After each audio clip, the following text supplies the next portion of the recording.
Hi everyone, welcome back to Cheese and Turtles. My name's Imogen. In today's video, I'm sharing how I learned to actually take breaks. If you're not already subscribed, make sure to do that. Give this video a thumbs up. Follow me on Instagram. Let's get started. So, you may have gathered from the fact that I run a productivity channel where I post every day that I put a lot of emphasis on productivity, and I like to work quite hard, and taking breaks does not come naturally to me.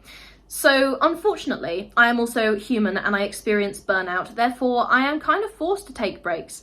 And I've learned over the years to build them into my productivity intentionally, so I don't get super burned out and I don't start crying and have to take 2 months off from my channel and then everybody's like, where are you? So this is how I learned to actually take breaks. And number one is just taking naps, okay? Obviously don't let this disrupt your sleep schedule too much, but especially on the weekend, I will take a nice nap. And learning to do that intentionally and listen to my body, and my body's like, I want a nap now. And if it doesn't, disrupt my sleep schedule too much, like it's not like 8 p.m. or something, I'll be like, yeah, sure, why not? And learning to actually take that time to be intentional about getting enough rest and to listen to my body, especially when I'm tired, has really made a lot of difference. Not only physically and from a health point of view, but also psychologically, because when you are allowing yourself to take breaks and allowing yourself to take a nap, it's like sending the message to your brain that, hey, it's okay to rest and you deserve to be looked after and you deserve to have your needs listened to. Okay, so taking naps, if you can do that intentionally and without messing up your sleep schedule, absolutely a cheat code. And it can be productive, okay? I'm saying that taking a nap can be productive. You heard it here first. Number two, building a lifestyle which has a good work-life balance. So I work remotely and I make my apartment a sanctuary, which has helped me work when it's time to work and switch off when it's not, okay? So having that boundary, especially if you work remotely, working remotely has really helped me get my time back, but also it's helped me kind of understand how to put boundaries between my work life and my home life in a more meaningful way, counterintuitively. I think sometimes when we work remotely, we can often risk blurring the line between work and personal life, but it's actually made me demarcate that boundary more strongly because I have to, because everything, my office and my home are in the same space. So I have to be very intentional about my boundaries with my time and be like, you know what? It's the end of the day now. You need to switch off. You need to go and do something else. And being really intentional about that and having a dedicated workspace and a dedicated space to relax has actually really helped me improve boundaries in my own life and build a lifestyle where I can relax when it's time to relax and work when it's time to work, and just be more intentional about that boundary setting in general. Okay, understand that rest is productive because burnout will bench you for way longer than taking a break. I found this out the hard way, so you don't have to, okay? I've talked about this in other videos, but rest is productive because burning out is actually one of the least productive things you can do. It's very short-sighted. When you burn out, and I've been guilty of this as well, I'm not lecturing you, I am speaking from my own experience, but when you burn out, you are taking a very short-term approach. It's like, I'm going to work myself into the actual ground, and don't get me wrong, sometimes that gets results, and I've done that, especially in academic settings, more often than I'd like to admit, very often, but yeah, it's not productive long-term because when you're so burned out, it benches you for super long, and it can actually make you less efficient in the long run because you're really burned out and you can't be creative and you can't be productive because you've got terrible burnout brain fog or whatever. So a little bit of rest goes a long way. Take a proactive approach.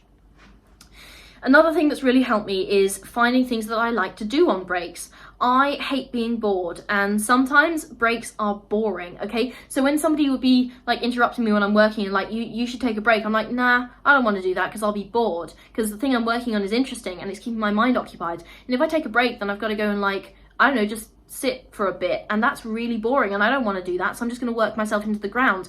No, okay. The thing I learned about myself, and I think this applies to a lot of people who like to be productive, is that the fear of being bored on a break is actually a factor that's pushing us towards burnout. So the solution is to find things that you like to do on breaks. Prioritize active rest. Now, what's active rest? Active rest is choosing an activity that you find restful, but it's nevertheless going to keep your mind occupied. Or if your mind needs a break, do something with your hands like cooking, okay? So cooking is a form of active rest for me because it's something that I enjoy, so I'm not bored, but also it helps me recharge. Okay, I have things to do which are relaxing. Therefore, I actually take my breaks because I'm not worried that I'm going to be bored because I actually have something to do. So it's okay to prioritize active rest if you're someone who gets bored easily. And especially if that motivates you to take your breaks, you should be doing stuff on your breaks.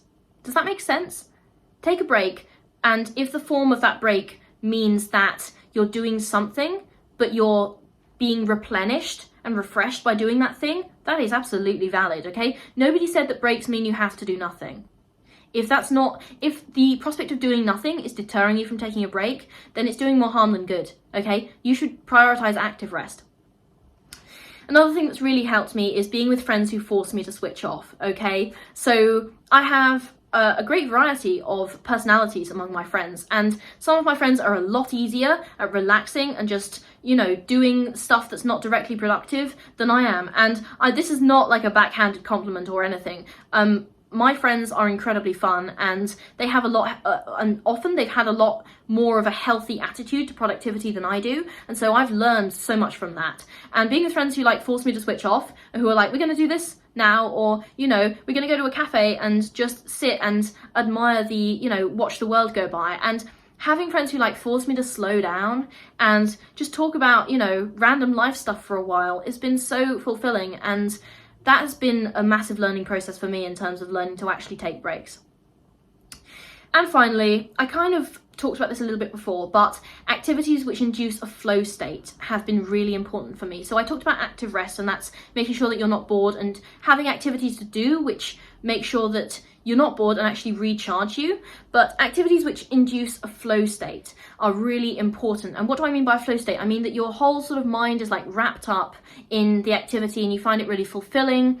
And that is something that really helps me make sure that, you know, when I'm taking a break and I'm getting out of that flow state which I'm working on, I can go into a new flow state with my hobby, okay? So that sense of like being in a flow state with your work is very fulfilling, and it often can take us away from taking breaks. But if you have a hobby that also induces that flow state that you get the same fulfillment from, then it can be a lot easier to switch tasks and be like, okay, it's time to take a break, but that's okay because I can get this sense of satisfaction, this flow state from my hobbies as well. So for me, that's ice skating.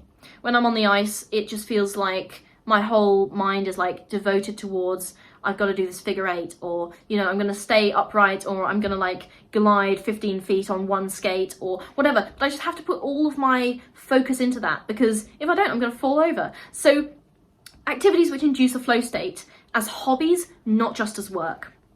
Alright, that's how I learned to actually take breaks. If you're not already subscribed, make sure to do that. Give this video a thumbs up. Follow me on Instagram. I'll see you next time. Okay, bye.